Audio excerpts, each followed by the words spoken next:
And we are live. Hello, girlfriends. Oh, I am Karen Ray. This is Fave Lifestyles, and this is our Biz Chats. And I'm here with Deanna Nowadnick, author, mentor, speaker. Deanna, you do so much. And you led us all in a great workshop earlier this year in writing our story. You talk a lot about stories. But today we're going to talk a little bit about year end. And looking back in appreciation, looking ahead in anticipation, and honoring the moment. So tell the ladies just a little bit about you so they can get to know you. Sure. My day job is in the financial services world. I micromanage a financial planning practice here in the Pacific Northwest. My great love is writing and speaking. As you'll often hear me say, I love helping women of faith connect our delightfully ordinary stories to God's extraordinary love and faithfulness. So we can be encouraged. We can be empowered knowing that God's been in the details, always has been, always will be. And isn't that just amazing? And I love how we have come together. So the ladies that don't know, we also have a little offshoot, if you will, Yes, called I call GIG Girlfriends Inspired by God. And we have a group there. So ladies, you're welcome to join us there. And it's just a space. And we come together once a month to meet other women who are Christians, women of faith, to connect. Yeah. And Deanna leads us in a lovely short devotional. It's 30 minutes long. We sit and chat and we have a short devotional prayer. And it's just really a beautiful time for some ladies to connect and come together. And Deanna, thank you for hosting that and for leading us in that and kind of keeping us in the know that God is in the details. And so, as we reflect, it would be interesting whether you're a woman of faith or not. What has been something that you appreciate in this last year? Have you seen, and for the women who are Christians or women of faith, where have you seen God in the details? It's been an interesting year for me because a year ago, I was flying through final edits on book 3. I was printing out drafts. I was okaying cover designs. I mean, just this flurry of activity. And so 2023 started with the publishing of my 3rd book. And it was busy. It was exciting. It was a wonderful time. And then it got really quiet. I didn't even hear the crickets chirping. I mean, it was really quiet. And it was one of those years where, okay, what does next look like? As a woman of faith, as a writer, a speaker, what am I supposed to be doing? It was so quiet. And I didn't know. And so I kind of went through the year thinking, this wasn't that great. So this month, after Thanksgiving, I started a gratitude journal just because I had to get out of that funk. I'm very blessed, very, very blessed. And so since Thanksgiving, every day I've been keeping track of the things that I've been grateful for. The big ones, God's provision, and the oddly specific, that was my post the other day, the oddly specific things that I'm grateful for. The new roof, gutters, iced lattes, baristas who know my order better than I do, just because we are so blessed. And I needed to remember that because some years, they're quieter than others. And that doesn't mean that wonderful things haven't happened and haven't been there for us. So Deanna, thank you. Thank you for saying that. Thank you, first of all, for sharing a little bit about your year, because you know how many women, and I loved how you said, wondering what's next. And I think a lot of us are in that space. It's like, yeah, you have something happen or whatever, whether it's life or business, and you're looking, what is next? I always say, God, just put a big headlight there so I can follow the path and see where where I'm supposed to be. Because like you, I also have had some crazy things this year. I had a broken arm and a broken leg. I had this big vision of where Dave was going to go, and we were going to do all this filming and write a book and blah, blah, all these cool things. And then I broke my arm and leg, and that got really quiet. Yeah. And I didn't have the energy to move to do the things that I had hoped to do. And I'm guessing, life has its natural ebb and flow. And, we are women who we're talented, we're capable, we're planners, we have big goals, big dreams. Why? Because we want to serve, we want to be there for others, we want to encourage and empower others. So Fave Lifestyles is all about. And then it's like, really? A broken arm and a broken foot? Like, yeah. And I'm guessing that out of those unexpected moments, there were some things that you could never have imagined for this year. Blessings, opportunities that you hadn't envisioned, but because you had to stop and take care of yourself. We have moments that we can, even challenges that can provide opportunities and give us moments in which to be grateful for. That it's a broken arm, really. It's a broken foot. Yeah. So tell me, let's look back at your story. So here, like you said, you had this flurry, you had a launch, you had this beautiful book go out, and want to encourage the ladies to pick that up too, because it is just such a collection of beautiful stories. But as you said, that quiet, the crickets afterwards. Yeah. So tell us a little bit, kind of what were you thinking? And then what are maybe some of the blessings out of that? You. Once I got over the pouting moments, I love it. Honestly, let's be honest, I had not just a few days, but there might have been a few weeks where I was just really pouting, just really like, whoa, and those out loud times with God where, you gave me these wonderful stories. So I got them in print, I'm ready to go for you here. But I don't know what I'm supposed to be doing next. Could you leave me a sticky note or two? I'll do whatever you want. And, I did. I fussed and fumed for a while. And then for me, I finally, Kim Peterson, business coach of mine, reminded me at times that we need to go back to the pasture. One of the stories we know from the Bible is the anointing of David as king. David did not leave the pasture and go straight to the throne room. He went back to the pasture.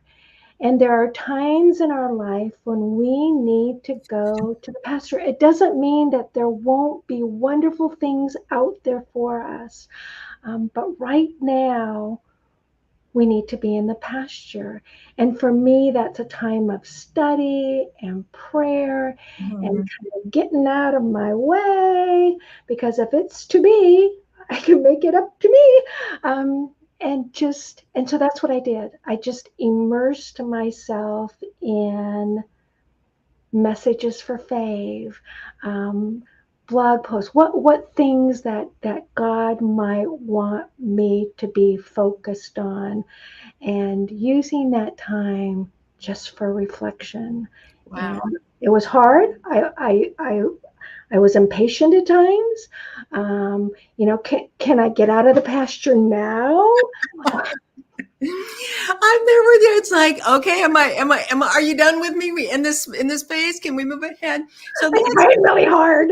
That's an honoring those moments. And I love how you've taken that by starting a gratitude journal. Yeah.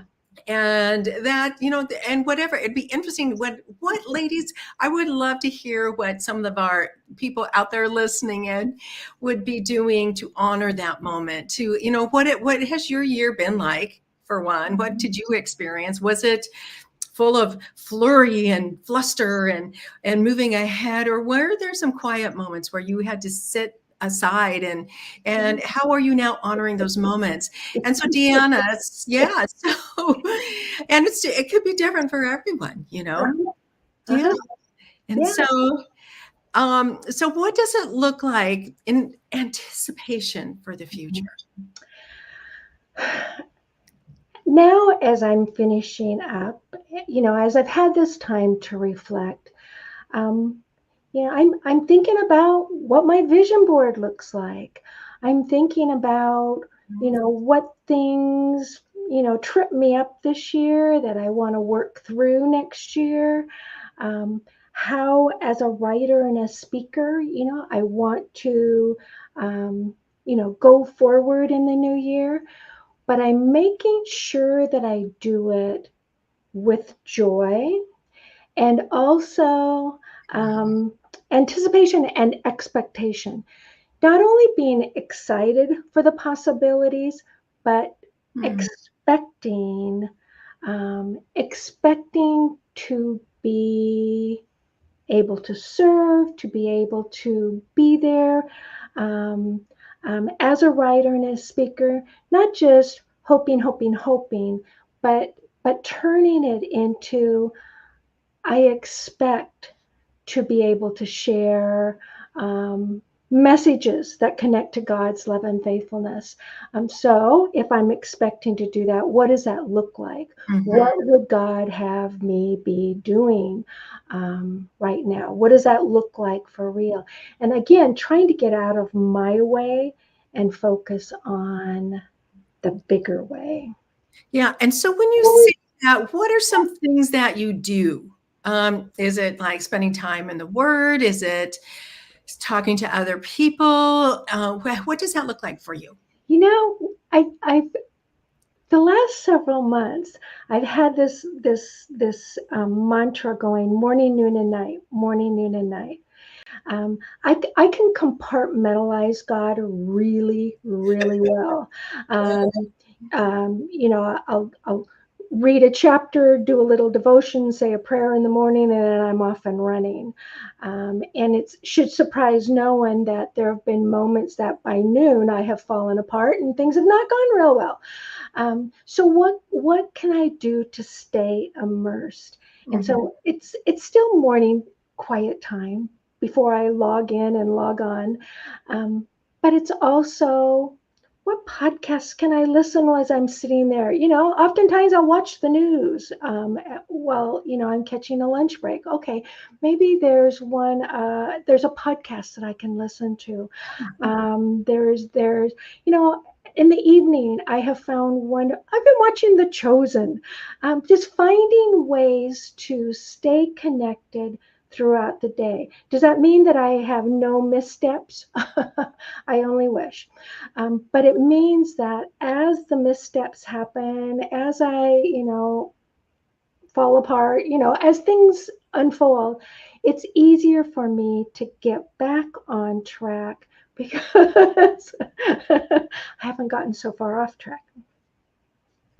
Yeah. Yeah. And then also one of the things that, of course, that you're doing too, the different classes and different things of interacting with other women Yes, who are making God a daily part of their life. yes. And I, I've seen you in different groups and things, so that's how I know that. But that is, and I saw you join that class. I'm like, oh, what is that about? And connecting in a business as Christian women and moving forward, and what does that look like? So that's it's just so interesting to see these ladies come together and how they're running their businesses even, Yeah.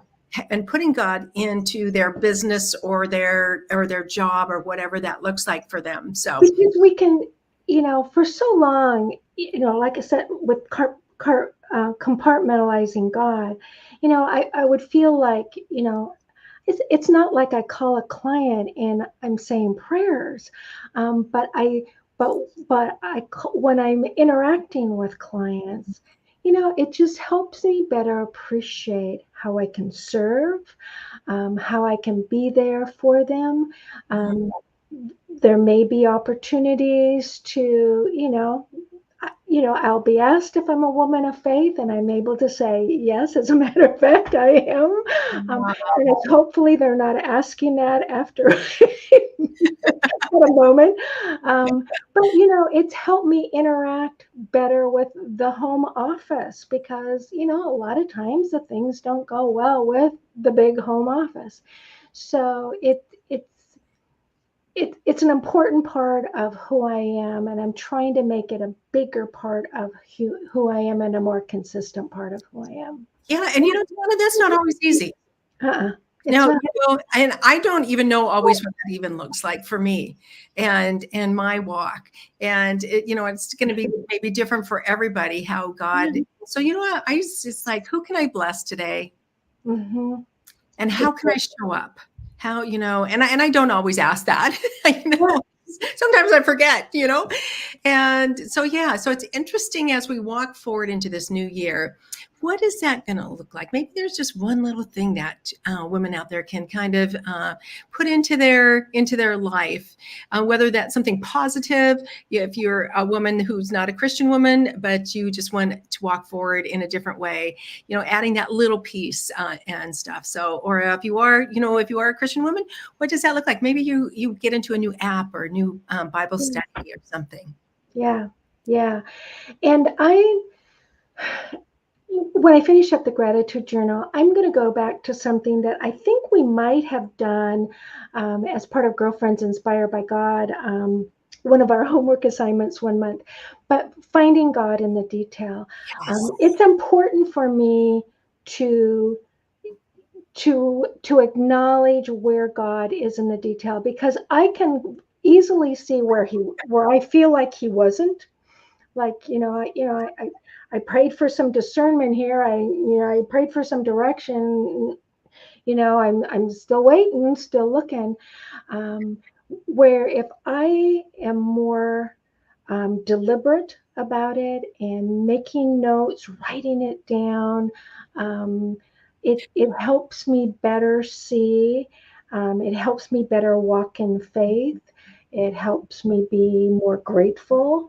And chances are there's fewer missteps. You know what is interesting? You just gave me an idea too. Is what if we had a journal that was God in the details? Yeah, Documented where we see God in the details. yeah. I actually did something similar to that many years ago when I was walking through a really difficult time, and I kind of noted I didn't write it all down, but I was telling girlfriends, and I wish I would have written down. One girlfriend actually suggested it. She goes, "Well, that was God in the details right there." And Yeah. I'm like, yeah, yeah. So that might be an interesting way to start your gratitude journal. Basically, is where do you see God in the details, and take note every day. It's like Yeah. reflect, and it's like And Karen, amazing. one of we were looking back with appreciation, looking ahead in anticipation, and honoring today. Finding God in the details really helps us honor the day too, because we are planners. We do want to do our best to serve and to do what we've been wired up to do. But days unfold as days unfold, and it helps me better appreciate what is happening, how this day unfolded, if I'm watching for God in the details, because Yeah. there's a lot of days that that wasn't part of my vision board. Oh my goodness. Yes, You know indeed. what else too? As you know, I've got this walking streak going. Oh, So I added it up how many before we got days? on 1,220 days in a row. I have walked every day outside, except for a few days where it was so brutally cold and miserable that I actually walked Lowe's. But anyway, it's easy to slip into kind of here we go again, because I often walk around a little lake here in Monroe, and I've really not wanted it to be okay. Here we go, one more walk, Yeah. um, and make sure that each day gets to be honored for what it is. Mm, The walk that the blue heron was waiting for me, the yeah. walk that I ran into Phil, who I hadn't seen in a while, the walk where, oh, listen, the leaves are crunching today. Appreciating each day, each walk for what Yeah. it is, the uniqueness of it. And if I don't get away from the vision board someday and all those wonderful goals, they're wonderful. It's important. I can miss that. I can just hurry through. I got to get back. And if I walk fast, I can be done in 25 minutes instead of 35 today. Yeah. And then you miss the blue heron. Yeah. Yeah. Oh, I love that. And congratulations. That is amazing. And to take that as a fresh start to each walk is new and exciting. Yeah. And to appreciate that. Well, Deanna, thank you so much for coming and chatting today. And any last words you would like to leave the ladies with? Can I quote Melissa Levine? Yes. Okay. So she posted this I think on Fave last week. So this is from Melissa. Some days are good. Some days are not so good. The most important thing is to keep going, trust, and have faith. And there we go, ladies. There we go. You have a great day, Deanna. Thanks for coming and chatting with us. All right. Thank you, dear. Merry Christmas.